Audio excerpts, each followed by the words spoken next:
1859, um jovem presbiteriano saiu dos Estados Unidos com destino ao Brasil. Esse jovem era Ashbel Green Simonton. Do seu ideal missionário, nascia a primeira igreja presbiteriana no Brasil. Hoje, somos mais de 1 milhão de brasileiros que comungam da mesma fé de Simonton. Igreja Presbiteriana, desde 1859, transformando vidas com a palavra de Deus.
Bom dia, meus irmãos.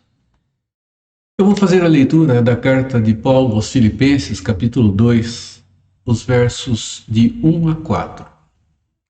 Filipenses 2, versos de 1 a 4.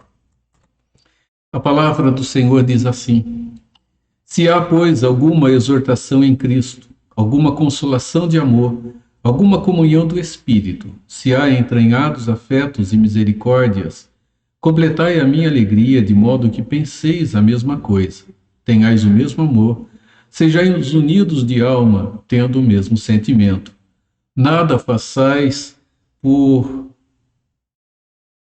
partidarismo ou vanglória, mas por humildade, considerando cada um os outros superiores a si mesmo.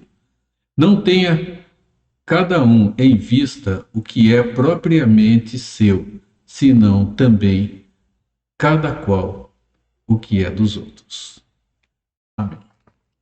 Eu quero convidar você para uma palavra de oração. Vamos buscar ao Senhor. Nosso Deus, nos ensine a termos o mesmo sentimento de Cristo Jesus. Sentimento de humildade, de simplicidade, um sentimento de esvaziamento, Pai. Pedimos, ó Deus, que à medida que formos conhecendo a Tua palavra, que o nosso coração e a nossa vida se veja transformada, se veja moldada pela grandiosidade da Tua graça sobre a vida de cada um de nós. Instrua-nos mais uma vez nesta manhã no estudo da Tua palavra, Pai. E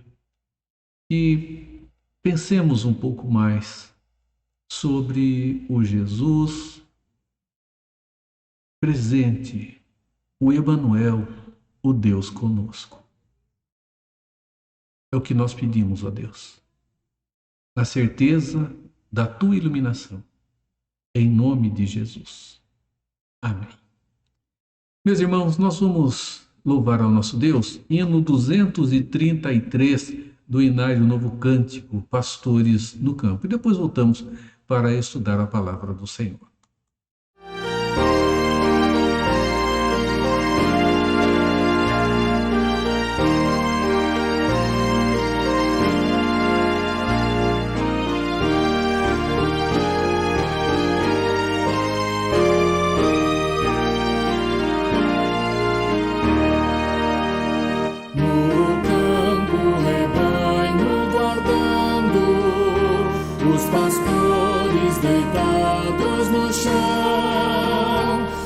se vê pela luz das estrelas, que ao redor as ovelhas estão.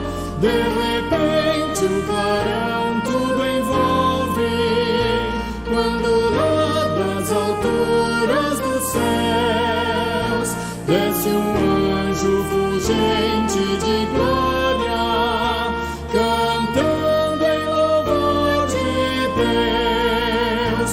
No primeiro Natal eis que um anjo gloriosa mensagem nos traz. Glória a Deus nas alturas, na terra acordo e paz. Boas novas alegres vos trago, em Belém Jesus Cristo nasceu. Logo após lindo coro de anjos, aparece cantando no céu. Hoje a nós tão bendita mensagem, aos ouvidos de todos soou. Nem tão doce e divina harmonia o próprio céu enlevou. Ó, bem-vindo Evangelho a este mundo, que em pecado e miséria ainda jaz. Glória a Deus nas alturas, na terra acordo e paz.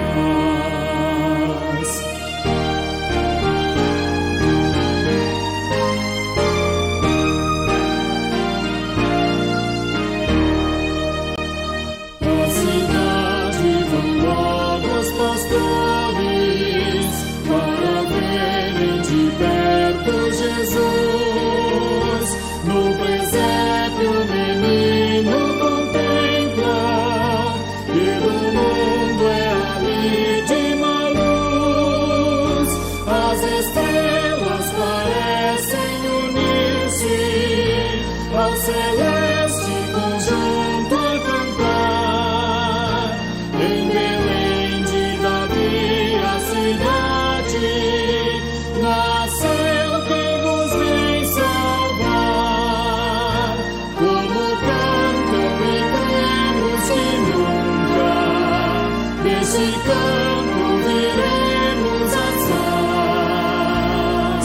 Glória a Deus nas alturas, na terra acordo e paz. Amém. Glória a Deus nas alturas, na terra, consolo e paz. O que a presença de Jesus de fato trouxe-nos é isto, é esta verdade que nós encontramos de maneira tão rica nas Escrituras. Isaías afirma que Jesus, ele é o príncipe da paz. Isto torna muito claro que Jesus, ele tinha em si toda a divindade, ele tinha em si a pré-existência também, ele tinha em si a eternidade presente. E quando da sua manifestação aqui em nosso meio, a palavra de Deus diz que ele deixou esses privilégios para assumir uma condição de limitação, uma condição de servo, como as Escrituras nos afirmam. Eu quero conversar sobre esse aspecto com cada um de vocês nesta manhã, meus irmãos. Filipenses, na sequência do texto que nós lemos ainda há pouco, traz um hino cristológico muito bonito. E nesse hino cristológico nós vemos aqui dois movimentos. O movimento de humildade e humilhação e o momento de glória, glorificação e de exaltação. Então eu quero te convidar a fazer a leitura dele e depois nós vamos pensar um pouco sobre toda essa verdade que nos é trazida através do apóstolo Paulo, sobre a pessoa do nosso Redentor. Os versos de 5 a 11 de Filipenses capítulo 2, na sequência do texto que nós já lemos, diz assim: Tende em vós o mesmo sentimento que houve também em Cristo Jesus, pois ele, subsistindo em forma de Deus, não julgou como usurpação o ser igual a Deus. Antes, a si mesmo se esvaziou, assumindo a forma de servo, tornando-se em semelhança de homens e reconhecido em figura humana. A si mesmo se humilhou, tornando-se obediente até a morte e morte de cruz. Pelo que também Deus o exaltou sobremaneira, e lhe deu o nome que está acima de todo nome, para que ao nome de Jesus se dobre todo o joelho, nos céus, na terra e debaixo da terra, e toda língua confesse que Jesus Cristo é Senhor, para a glória de Deus Pai. O século XIX, ele foi marcado por uma forte corrente que, teologicamente, chamou-se de liberalismo. O liberalismo teológico, ele trouxe muito prejuízo para a igreja. Ele, analisando as escrituras dentro de métodos científicos, como assim chamaram, desqualificaram tudo aquilo que não podia ser comprovado por esses métodos. E tentaram dar explicações para tudo aquilo que era sobrenatural. Muita coisa foi qualificada como mito, muita coisa como lenda, muita coisa como simples criação religiosa para sustentar valores que a fé desta religião, a religião cristã, a religião judaica, apresentava. E dentre tudo isto, em análise da palavra de Deus, muitos equívocos foram acontecendo. Teologia liberal, meus irmãos, ela não produziu um bem-estar para a igreja. Onde ela se manifestou, onde ela cresceu, as igrejas diminuíram e muitas delas chegaram a desaparecer quase que completamente. O texto que nós temos, no verso de número 7, fala sobre um esvaziamento. Ele diz aqui: Antes a si mesmo se esvaziou, assumindo a forma de servo, tornando-se em semelhança de homens e reconhecido em figura humana.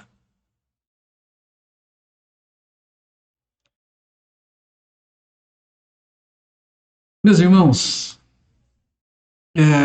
esse esvaziamento, ele foi entendido, particularmente quando nós falamos sobre este período do século XIX, de uma maneira extremamente equivocada.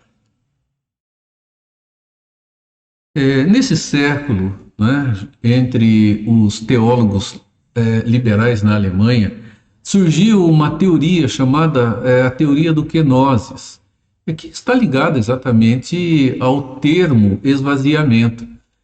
Essa doutrina, ela ensinava que quando Jesus assumiu a forma de servo, quando ele se esvaziou na encarnação, ele se esvaziou de muitos dos seus atributos, dentre os quais nós vamos observar ele espontaneamente, voluntariamente, abrindo mão de qualidades que divinamente ele tinha, como a onipotência, a onipresença e a onisciência.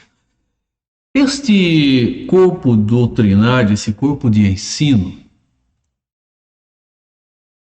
ele passou a afirmar e a ensinar que a encarnação do Verbo fez com que, voluntariamente, Jesus se esvaziasse desses atributos que faziam parte do seu ser quando junto do Pai. Isso trouxe alguns resultados e algumas consequências, né? Eles afirmam que só 3 dos seus atributos foram preservados. Ele preservou a sua santidade, ele preservou o amor e ele preservou a verdade. Atributos que ele carregou consigo, que ele trouxe consigo: o amor, a santidade e a verdade. Meus irmãos, o verso 7 ele fala de fato em esvaziamento, e é onde esses teólogos alemães se fundamentaram para defender a teoria da kenosis. Vejam só, o que de fato significa esse texto dentro de Filipenses, dentro aqui do texto que nós temos e no todo da própria palavra de Deus, no contexto maior, no contexto de toda a Escritura. Do que de fato, meus irmãos, Jesus se esvaziou? O que significa isso? Nós vamos olhar um pouquinho e analisar. Os versos 7 e 8 definem qual é o contexto desse esvaziamento. Vejam só o que ele diz. Antes, a si mesmo se esvaziou, assumindo a forma de servo, tornando-se em semelhança de homens e reconhecido em figura humana. A si mesmo se humilhou, tornando-se obediente até a morte e morte de cruz. O esvaziamento aqui mostra a realidade da sua encarnação. E a sua encarnação, ela é descrita aqui como um ato de humilhação e obediência. Então, o esvaziamento liga-se de maneira direta com esses outros 2 aspectos que apresentam-se dentro do texto: a humilhação e a obediência de Jesus Cristo. Então, o texto ele não está nos falando sobre esvaziamento dos atributos, o esvaziamento da qualidade divina de Jesus. Antes, fala sobre o assumir uma nova condição, a condição humana, que o levou agora a uma situação de humilhação e de obediência e de servidão ao Pai.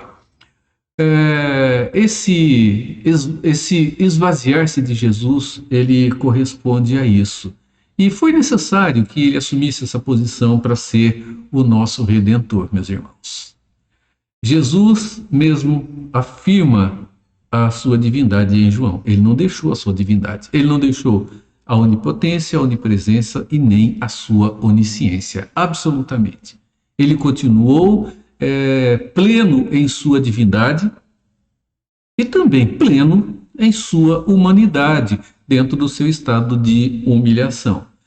João diz o seguinte: em verdade, a resposta de Jesus: em verdade vos digo, antes que Abraão existisse, eu sou. Ele qualifica a preexistência e aqui ele se identifica com o Pai de maneira direta, dentro da eternidade, dentro da essência da própria divindade. Ele está fazendo essa afirmação aqui. Foi muito bem entendida pelos judeus, porque o resultado foi uma tentativa de apedrejamento. O que Paulo tinha por propósito era usar o exemplo de Jesus aqui, junto dos filipenses, meus irmãos, para que eles viessem a imitá-lo dentro desse aspecto de humildade e de humilhação, e também, sequentemente, de obediência, não há dúvida nenhuma disso.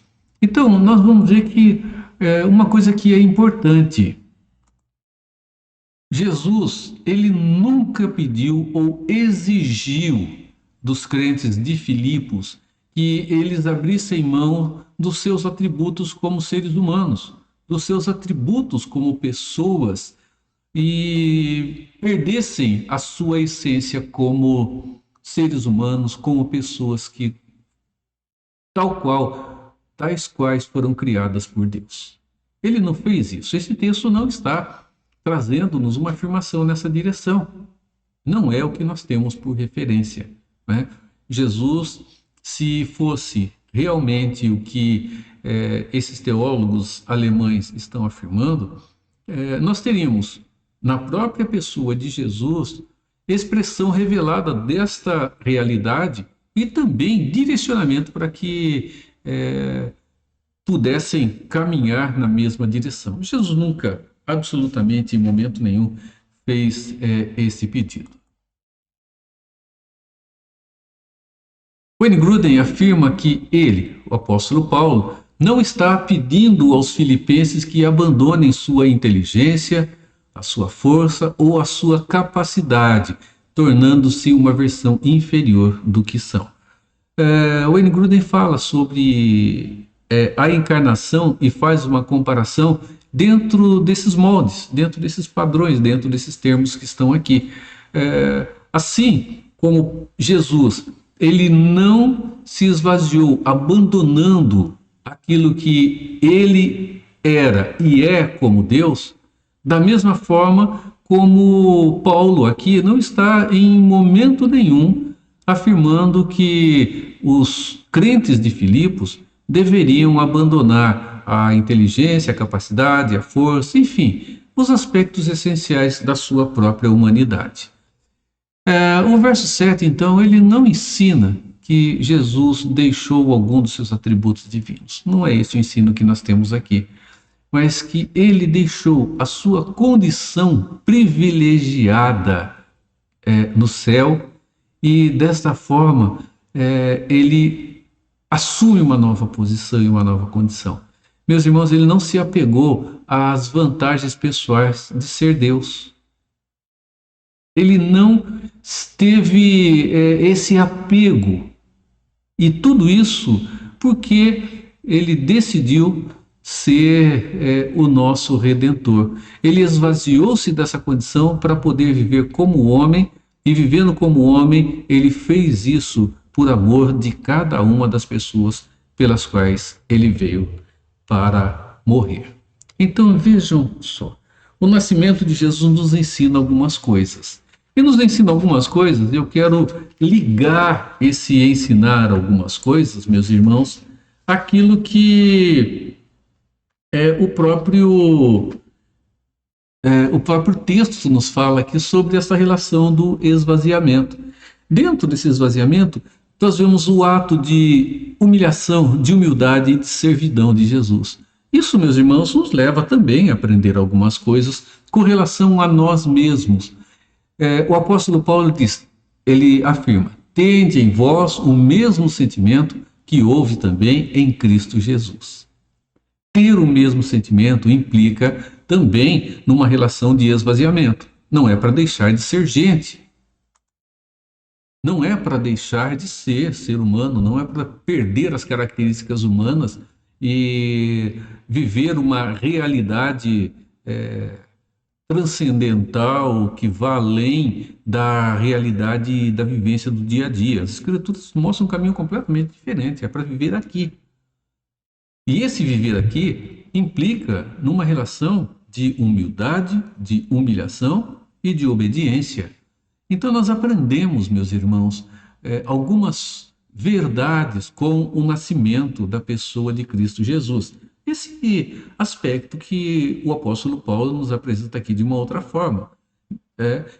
Não está trazendo aqui uma narrativa sobre o nascimento de Jesus, mas ele fala sobre a relação da encarnação, ou de Jesus tornando-se homem, em semelhança de homem, mostrando que ele era homem, olhando para ele, saberia que ele era um ser humano. Então, o que nós podemos aprender? Então, vamos lá. Primeiro, Jesus nos ensina ao esvaziamento do nosso egoísmo pessoal.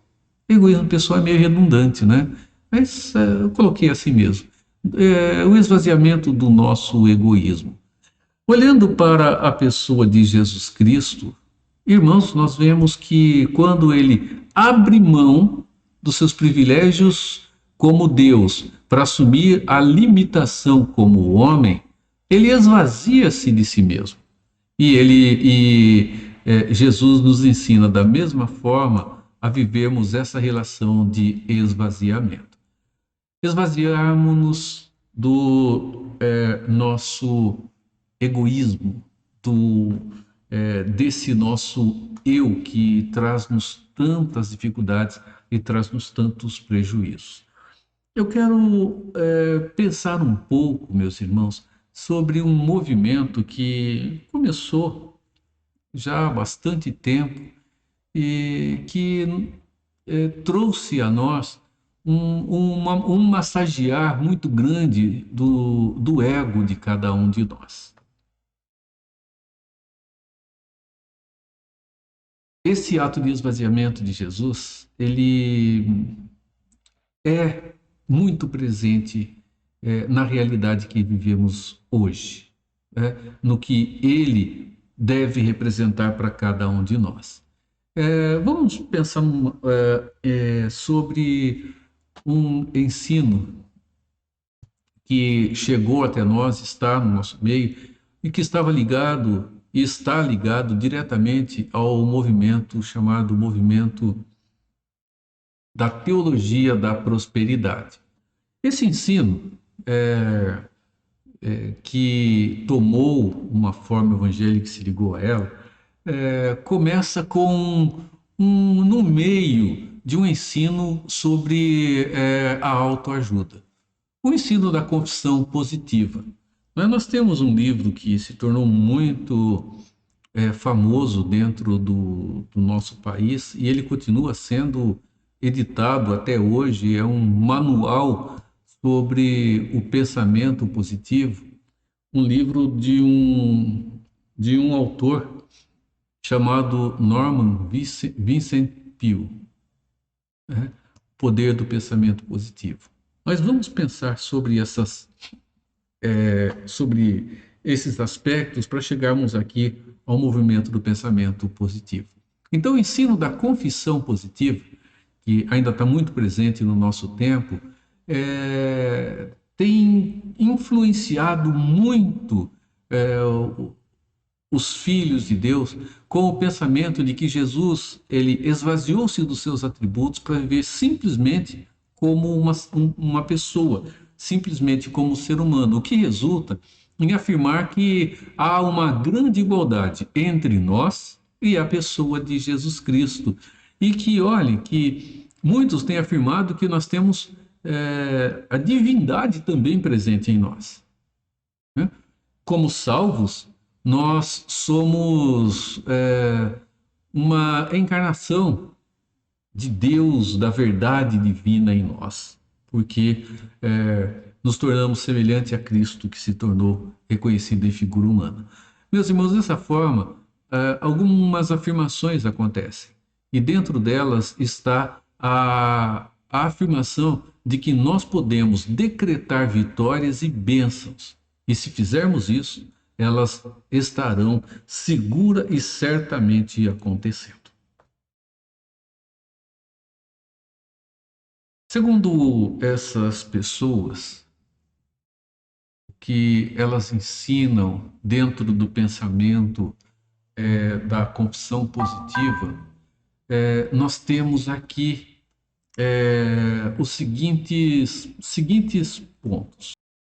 Então, segundo meus irmãos, muitos desses que afirmam o pensamento da confissão positiva, entre as bênçãos de Deus, o que mais se destaca são o seguinte: a salvação e a vida eterna, nós podemos decretar salvação e vida eterna.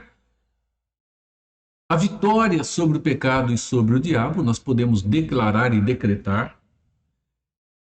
Podemos decretar segurança e proteção, podemos decretar riqueza e conforto, e podemos decretar livramento do sofrimento, da dor, da doença, da tristeza, e por aí vai, dentre todos aqueles aspectos chamados aspectos ruins que envolvem a nossa própria vida.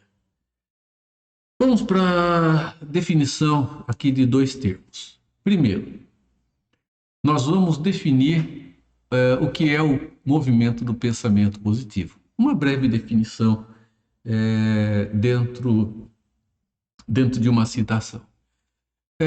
O movimento do pensamento positivo é a crença de que o pensamento de uma pessoa é fator primordial em relação às circunstâncias que o envolvem.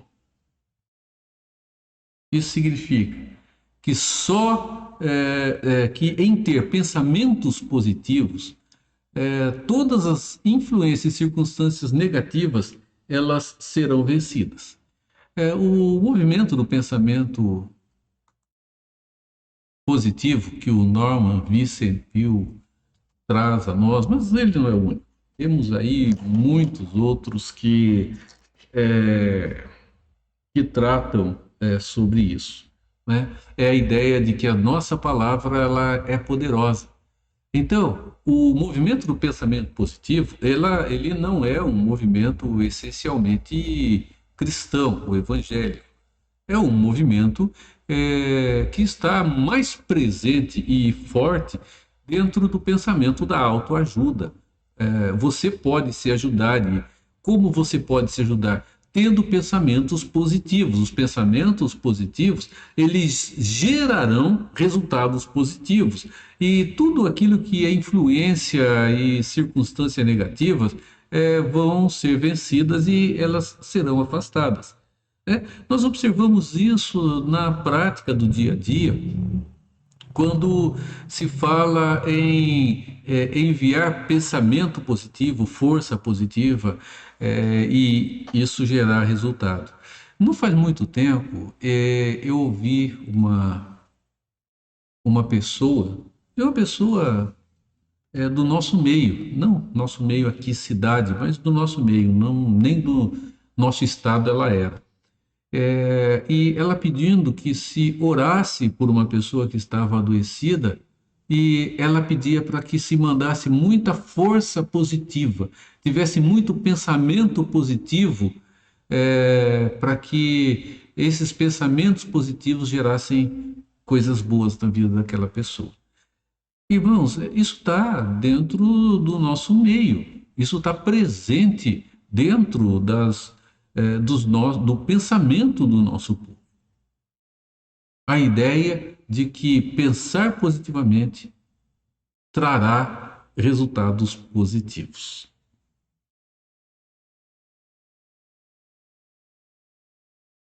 E o movimento da confissão positiva? Bem, se o movimento do pensamento positivo ele envolve a ideia de que se pensarmos positivamente nós afastaremos de nós aquilo que é ruim, circunstâncias negativas, e derrota sobre elas, né? Teremos vitória sobre as situações negativas. O movimento da confissão positiva, ele acontece agora dentro das nossas igrejas. A confissão positiva é a versão cristianizada do pensamento positivo, né? E a confissão positiva, ela afirma que pela fé e pela habilidade que tivermos dentro da maneira de pensar positivamente, nós faremos com que o espiritual seja movido em nossa direção, né? Então, vejam só, ela é a versão cristianizada do pensamento positivo que essencialmente substitui a fé em Deus pela habilidade de ter fé em si mesmo. Isso é interessante. Porque eu agora declaro, eu acredito, eu confio, eu penso positivamente, então a fé passa a estar centralizada em mim. E ela não precisa estar centralizada em Deus e, na verdade, do Deus Todo-Poderoso. O simples fato, meus irmãos, de confessar positivamente aquilo que se crê, faz com que o desejo que se tem, ele venha a se concretizar. O mundo espiritual, ele é movido por pensamento positivo ou negativo, segundo a confissão positiva. Veja só, a confissão positiva afirma que nossas palavras têm poder espiritual e que temos apenas duas formas de pensar, né? É interessante nós observarmos isso. Eles afirmam que a palavra ela tem poder e que a palavra ela gera resultado espiritual. E nós não temos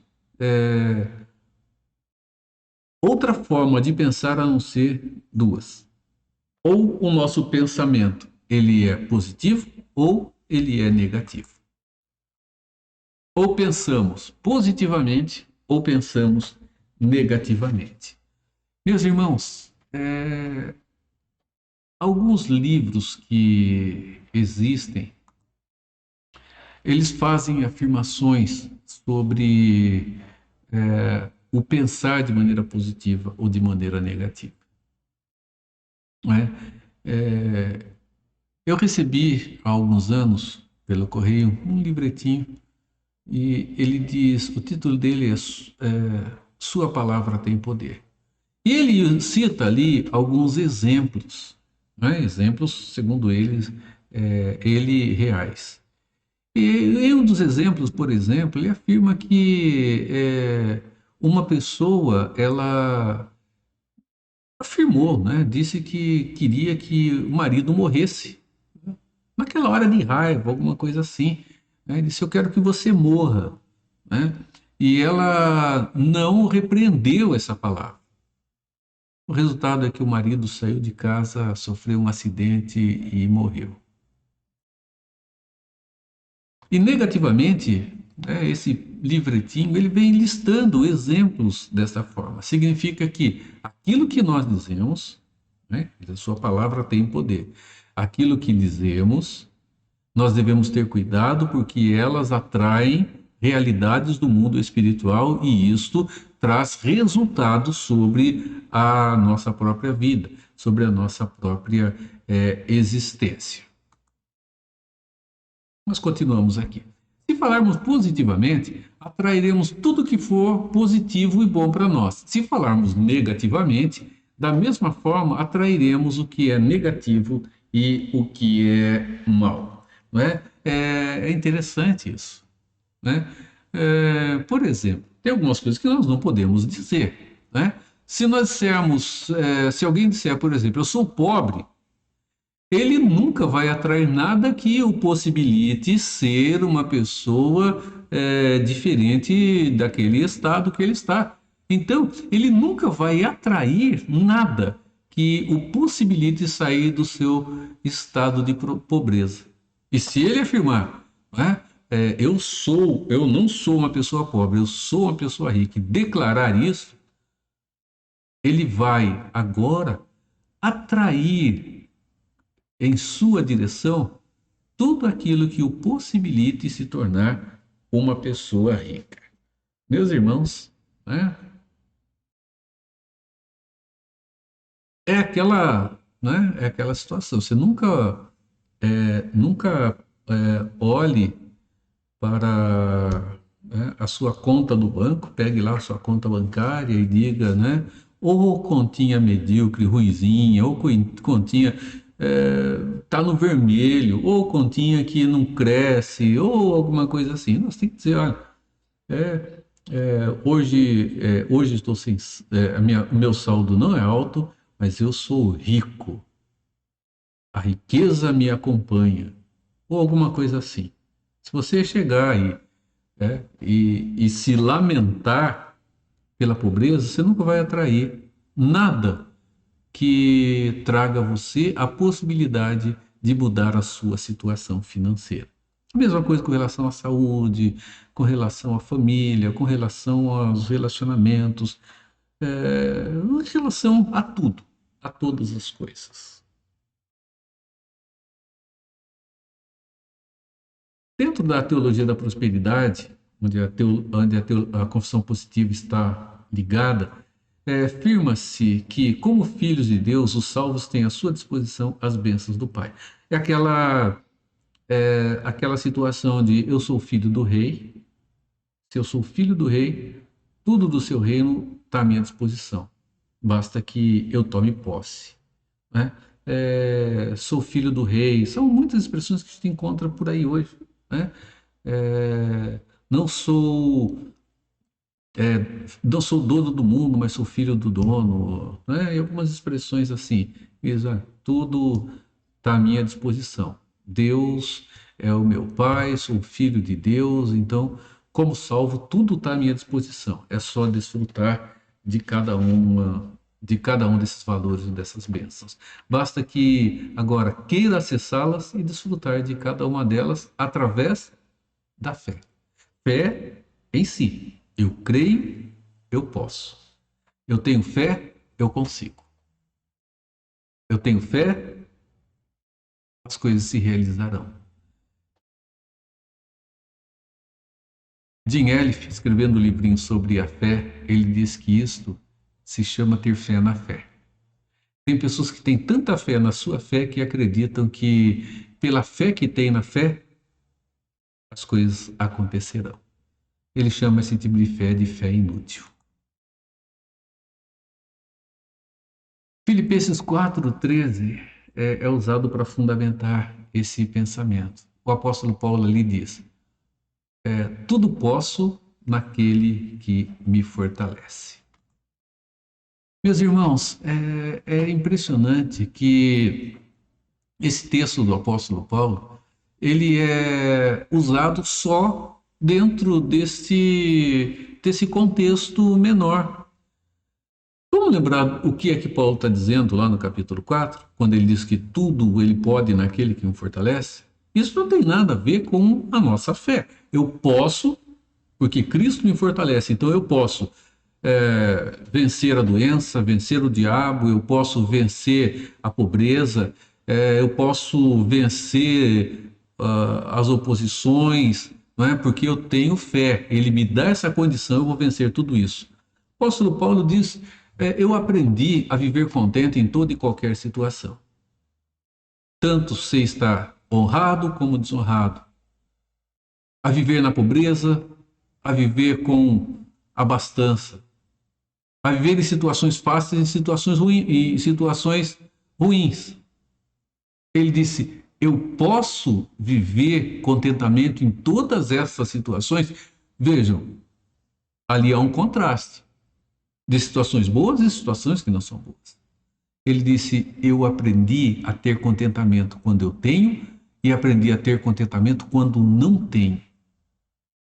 Porque tenho força naquele que é o meu Redentor. Eu posso essas coisas. Eu posso tudo isso naquele que me dá força para saber viver quando tenho e saber viver quando não tenho também. Meus irmãos, é preciso saber quando se tem, viver quando se tem. Não é aprender a viver só na pobreza ou na escassez, mas é preciso também saber viver quando se tem. E talvez seja até um pouco mais difícil em alguns aspectos, né? Eles fundamentam-se nesse texto para dizer que agora podem tudo. Bem, é melhor examinar melhor o texto e o contexto das palavras do versículo 13, à luz do contexto maior que Paulo apresenta. A fórmula da vitória ou derrota está em um conjunto de expressões. Eu tomei essas expressões de um artigo e achei interessante para nossa reflexão aqui. Vejam essas expressões. Diga a coisa positiva ou negativamente. Diga a coisa positiva ou negativamente, depende do indivíduo. Mas diga. Se você disser positivamente, o resultado vai ser positivo. Se você disser negativamente, o resultado será negativo. Faça a coisa. O que nós fazemos irá determinar a nossa vitória. Depois, receba a coisa. A fé irá dinamizar a ação que Deus tem que responder, pois está preso a leis espirituais. É interessante essa afirmação. Olha, a fé irá dinamizar a ação e Deus tem que responder, pois está preso a leis espirituais. Deus não está preso a coisa nenhuma. Absolutamente a nada. Aqui no Brasil, nós tivemos uma enxurrada dos livros do Kenneth Reagan, né? E, e há aqui um líder que se torna o grande defensor do ensino da confissão positiva. E, irmãos, Deus, na confissão positiva, ele se tornou agora aquele que se sujeita e submete ao ser humano. Ele se obriga dentro de leis espirituais, porque ele está preso a ela, e quando nós decretamos, então ele é obrigado a fazer, é obrigado a cumprir, é obrigado a nos dar.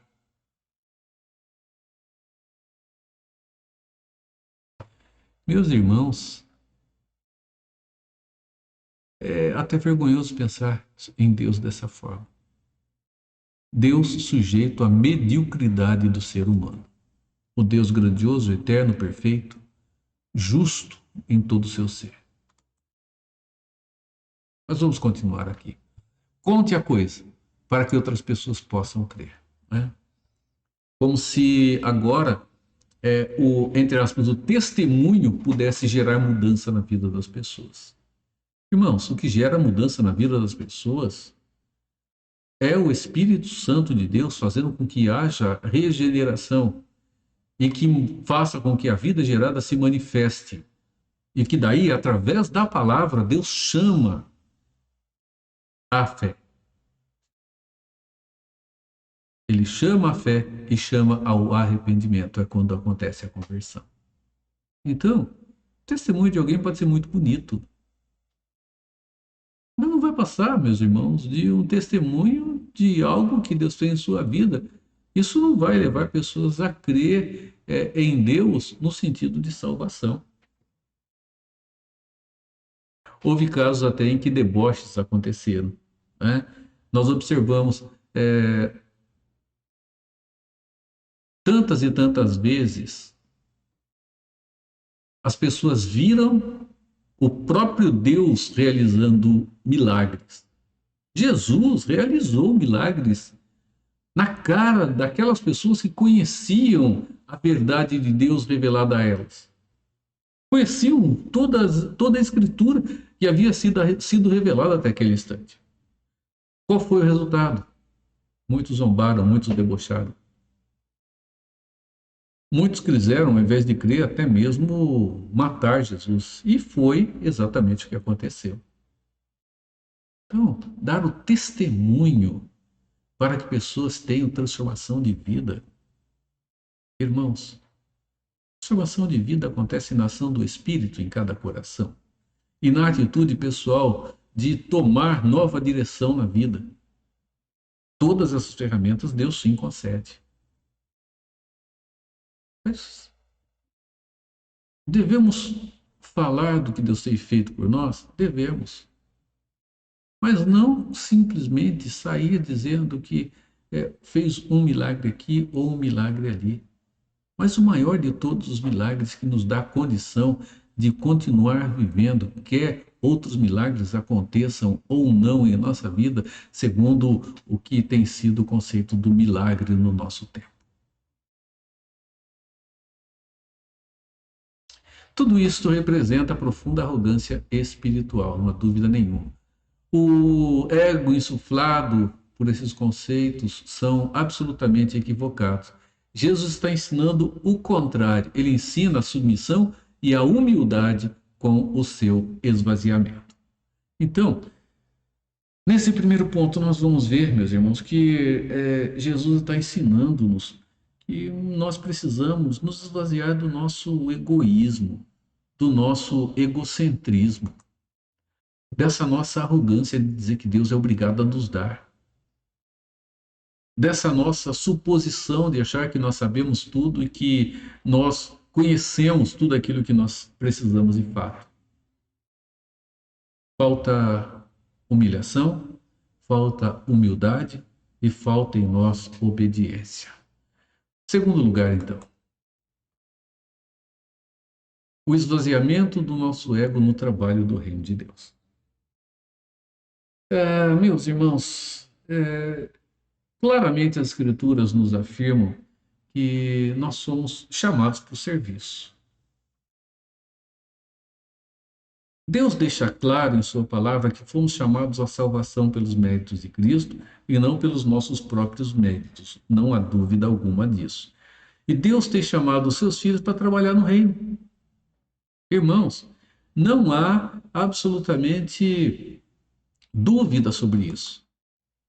As Escrituras têm nos mostrado isso. Deus tem chamado os filhos dele para o trabalho no reino de Deus, no trabalho no seu próprio reino. Todos, indistintamente, meus irmãos. Não é um ou outro. Não é uma pessoa ou outra. Não são aqueles que são chamados por Deus para desenvolver um ministério de destaque dentre a comunidade da fé ou entre as comunidades da fé. Mas todos são chamados, meus irmãos, para um trabalho dentro do reino de Deus com o qualificar diferente que Deus concedeu.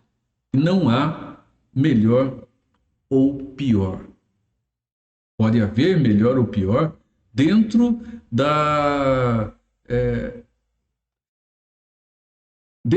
do coração de cada um, da mente de cada um, achando-se incapaz. Mas não há. Há sim pessoas que receberam de Deus dons diferentes, habilidades diferentes, qualidades diferentes.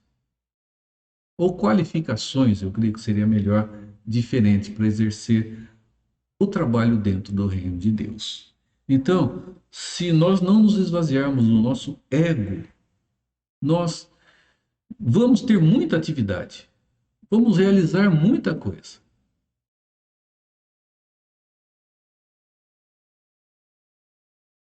Mas nunca, meus irmãos, será o trabalho do reino como Deus preparou e quer que nós o realizemos.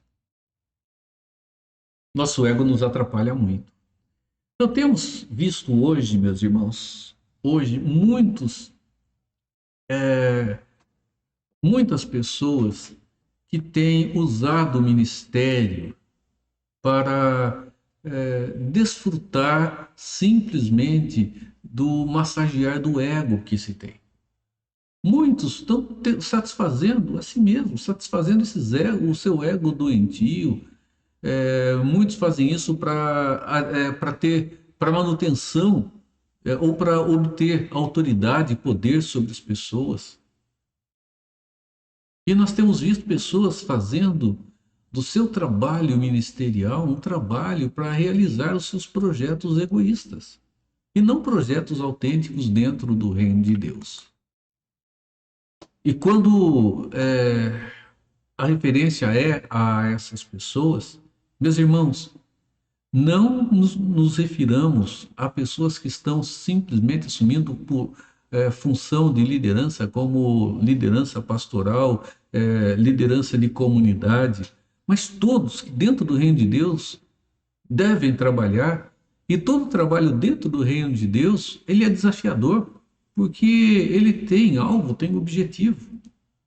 Mas se nós não cuidarmos do nosso coração egoísta e egocêntrico, meus irmãos, nos esvaziando do que é o que eu quero para aquilo que Deus tem me ensinado pela palavra dele que devo fazer, irmãos, nós teremos comunidades da fé, nós teremos o povo de Deus dia após dia, fazendo, e como dizem muitos, estarão enxugando gelo. Fazendo, e estarão patinando, sem sair do lugar, apesar de muita atividade estar acontecendo.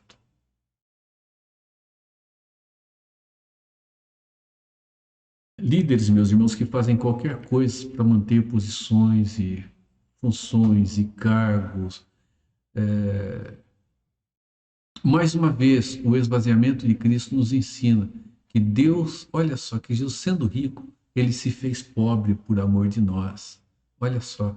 Pois conheceis a graça do nosso Salvador Jesus Cristo, que sendo rico, se fez pobre por amor de vós, para que pela sua pobreza vos tornasseis ricos. Paulo destaca, em verdade, essa verdade no seu próprio trabalho dentro do reino de Deus. Paulo mesmo faz isso. Olha só.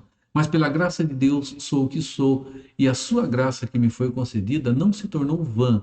Antes, trabalhei muito mais do que todos eles, todavia, não eu, mas a graça de Deus comigo. Irmãos, não vamos imaginar que o apóstolo Paulo foi sempre perfeito em tudo que fez. Não vamos tomar dessa forma.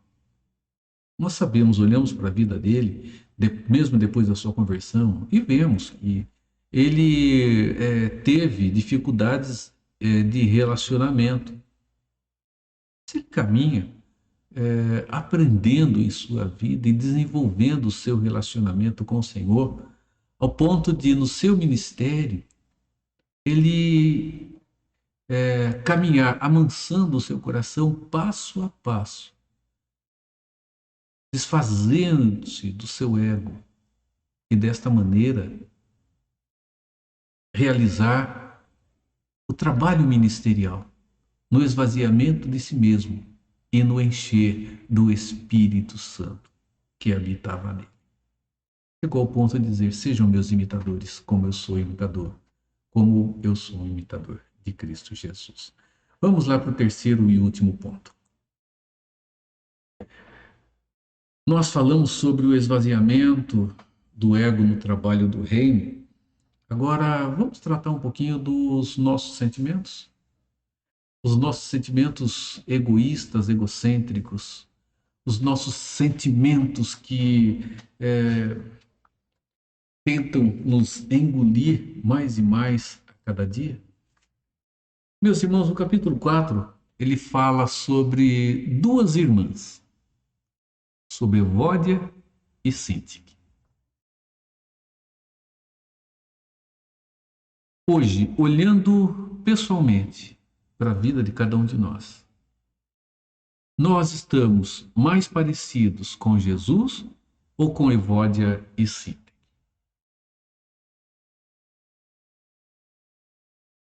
1 João 2, 5 e 6 diz o seguinte: entretanto, aquele que guarda a sua palavra, nele verdadeiramente tem sido aperfeiçoado o amor de Deus. Nisto sabemos que estamos nele. Aquele que diz que permanece nele, esse deve andar assim como ele andou. Meus irmãos, tanto esse verso, quanto esse texto, quanto o de Filipenses, que nós temos aqui, eles caminham numa mesma direção, andar como ele andou. Vejam só o que Paulo nos afirma no verso 3, 4 e 5. Nada façais por partidarismo ou vanglória, mas por humildade, considerando cada um os outros superiores a si mesmo. Não tenha cada um em vista o que é propriamente seu, senão cada qual o que é dos outros. Tende em vós o mesmo sentimento que houve também em Cristo Jesus. E Filipenses 4, 2 e 3. Rogo a Evódia e rogo a Síntique que pensem concordemente no Senhor. A ti, fiel companheiro de jugo, também peço que as auxilies, pois juntas se esforçaram comigo no Evangelho, também com Clemente e com os demais cooperadores meus, cujos nomes se encontram no livro da vida. Meus irmãos, esses 3 versos, eles nos levam a uma mesma direção. Aquele que guarda a palavra, ele diz, esse permanece verdadeiramente nele. E o texto diz, assim, aquele que permanece nele é assim, aquele que anda como ele andou. O texto seguinte diz, tenham em vocês o mesmo sentimento que houve também em Cristo Jesus. E ele diz lá, eu rogo a Evódia e a Síntique que pensem concordemente no Senhor. Meus irmãos, o Paulo está dizendo que não era o pensamento ou o posicionamento de Evódia, que era importante, ou de Síntique. Ele não está aqui, de forma alguma, estabelecendo preferência. Elas não estão se entendendo. Aí ele diz, ajudem essas irmãs a deixar o seu sentimento, o seu coração um pouco de lado e colocar as duas, cada uma, o seu coração no Senhor. Aí está a diferença. Irmãos, se nós não nos esvaziarmos do nosso sentimento egoísta ou do egoísmo do nosso sentimento, nós não caminharemos na direção dessa vida rica e preciosa que Deus nos concede. Nós não conseguiremos desfrutar da paz do Senhor que excede a todo o entendimento. É necessário que nós fixemos os nossos olhos, o nosso coração, o nosso pensamento, o nosso sentimento na pessoa de Cristo Jesus, fazendo como Ele fez, esvaziando-nos como Ele esvaziou-se, sem deixarmos de sermos pessoas, assim como Ele deixou de ser Deus. Ele não deixou seus atributos de lado. Nós não deixaremos as nossas qualidades de lado. Mas, meus irmãos, nós precisamos ser trabalhados e moldados, crescer em graça, conhecimento e sabedoria mais e mais a cada dia.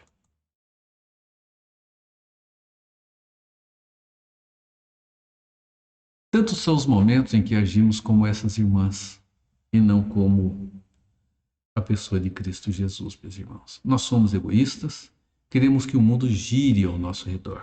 O pecado faz isso conosco. Jesus nos exorta a abandonarmos esse tipo de egoísmo. Jesus diz sobre as questões básicas da nossa fé. Olha o que ele diz. Nós devemos pensar a mesma coisa, ter o mesmo amor, estarmos unidos de alma, não fazermos nada por partidarismo ou vanglória, mas por humildade, considerando cada um superior a si mesmo.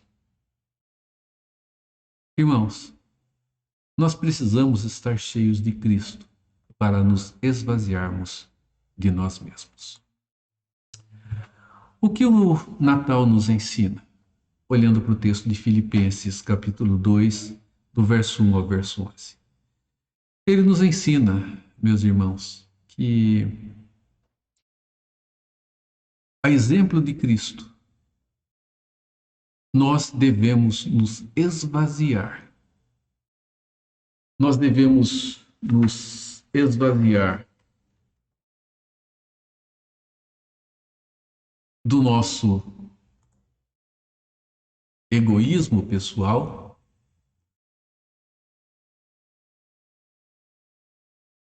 nós devemos, meus irmãos, nos esvaziar do nosso ego no trabalho do reino, e nós devemos, meus irmãos, nos esvaziar, sim, do nosso sentimento egoísta, para que vivamos melhor, para que entendamos tudo aquilo que, de maneira rica, maravilhosa e especial, o nascimento de Jesus trouxe a cada um de nós, a cada um daqueles que agora são os filhos de Deus. Que Deus te renove. E eu sei que esvaziamento não é fácil para nós. Mas experimente, ao invés de jogar fora, colocar algo no coração. Em Colossenses, o apóstolo Paulo fala sobre as virtudes que nós devemos cultivar, sobre os valores que devemos colocar em nossa vida. E se fizer uma comparação com um copo e tivermos nele água e óleo, irmãos, se formos colocando mais água, o óleo sai. Se formos colocando mais óleo, a água vai sair. Irmãos, se nos enchermos mais e mais da pessoa do Espírito, muito menos teremos de nós mesmos e nos esvaziaremos de tudo aquilo que não é bom para nós. E precisamos para isso de humildade, humilhação e obediência ao Deus Todo-Poderoso. Que Ele abençoe a vida de cada um de nós. Que Ele nos renove graciosamente. Vamos orar? Depois nós vamos para encerrar com mais um hino de louvor e de adoração ao nosso Deus. Senhor, amado e poderoso, grandioso Pai, a encarnação do Filho foi um ato de humilhação, um ato de servidão, um ato de obediência. Senhor, o Senhor tem nos ensinado isso. E o Senhor tem nos dado forças para vivermos, Pai, também esvaziamento tal qual aconteceu com Cristo Jesus. Jesus não priorizou o ser Deus de forma plena. Ele humilha-se e se torna como nós. Nós precisamos também aprender, Pai, a desprezarmos o nosso ego, o nosso eu, para darmos lugar ao Senhor, a tua graça, o teu amor e a tua bondade em nosso coração. Perdoe-nos, Senhor, quando em tantos momentos nós temos de maneira muito clara deixado o nosso ego aparecer e tentar suplantar a verdade do Senhor sobre nós. Nos dê do seu perdão. É o que nós te pedimos, em nome de Jesus. Amém. Vamos louvar ao nosso Deus, meus irmãos, hino 235, o Anjo da Paz.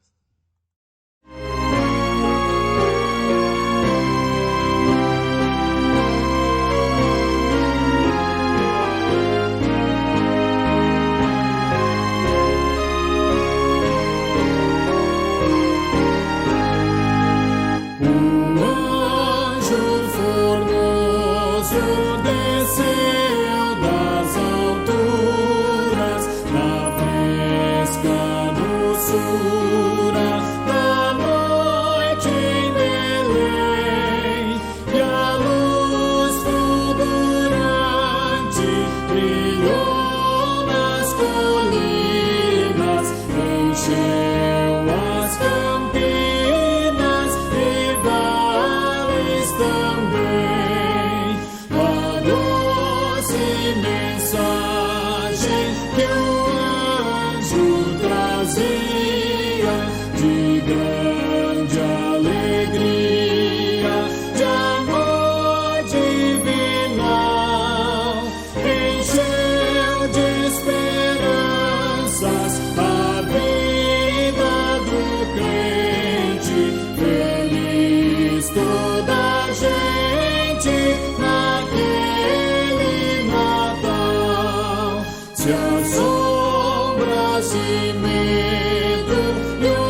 quero, no encerrar do nosso estudo nesta manhã, abraçar a todos vocês que estão aniversariando agora no mês de dezembro, aqueles que já aniversariaram e aqueles que ainda estarão aniversariando.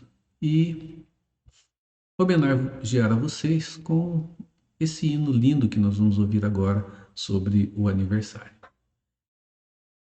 Recebam a bênção, meus irmãos. Que a graça do nosso Senhor e Salvador Jesus Cristo, o amor de Deus, o nosso Pai, e o consolo do Espírito Santo seja sobre a sua vida e sobre todo o povo de Deus, hoje e por todo sempre.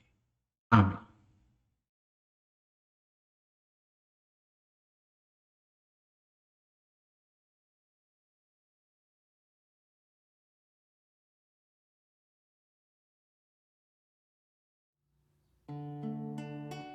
Queremos dedicar essa música a você, aniversariante de hoje.